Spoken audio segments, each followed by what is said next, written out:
Hello and welcome to the section, Create Your Serverless Application with Azure Functions.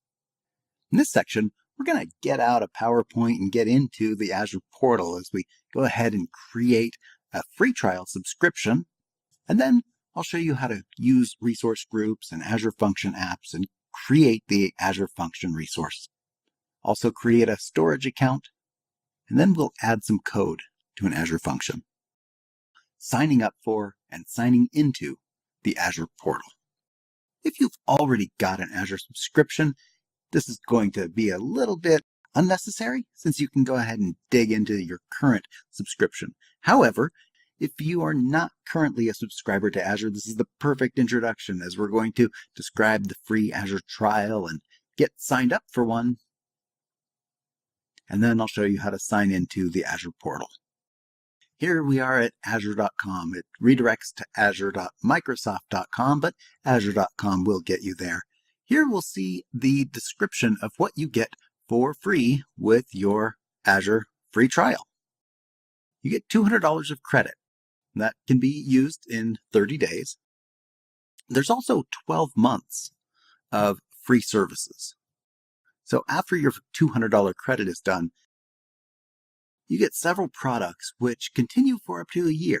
This can be some Linux virtual machines and B1S. That is a basic machine.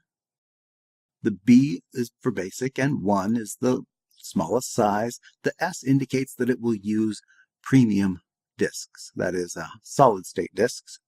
And you can run it for 750 hours per month.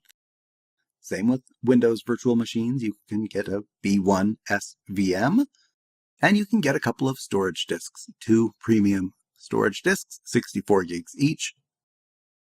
You're also given some access to SQL databases, file and blob storage. The LRS is locally redundant, and this is storage accounts that will stay in a region. However, there is some redundancy built into that. Finally, you can get some Azure Cosmos DB and networking bandwidth.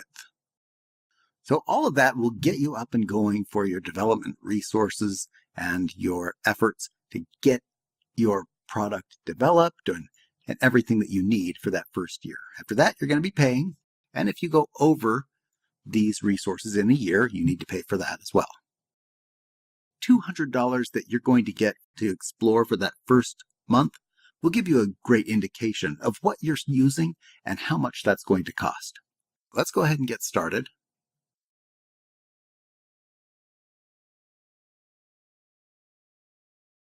You will get started with signing in to an email account.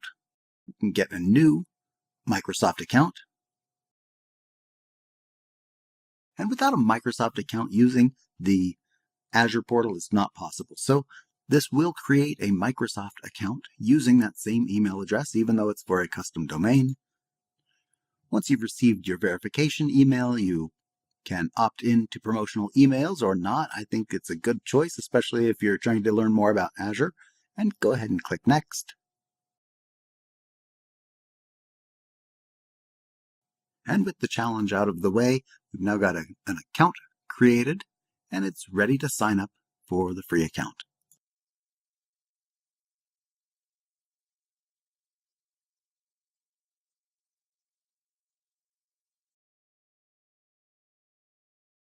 I'll have them give me a quick text message. Okay, so I have everything that I need to proceed, but let's handle this like this. For the free trial, you'll still need to put in a card. That way, if you use more services than your free trial allows, you've got some way to pay for it. I'll go ahead and plug in my card information. We've provided some credit card information, and now we'll need to agree to the subscription agreement, the offer details, and the privacy statement, which I do recommend that you read, but I'm not going to go through them here in this video.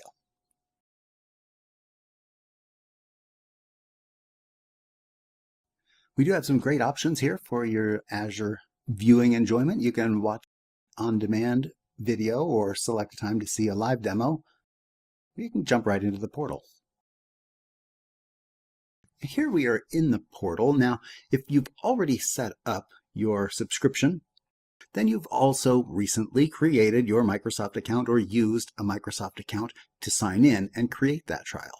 However, if you have not recently done that, you'll still need to sign in to the Azure portal before you do it. So going to Azure.com and then getting into the portal will be prompting you for a sign-in with that Microsoft account. Along the left-hand side of the portal, we see all of our favorite resource types. All of the services are available here.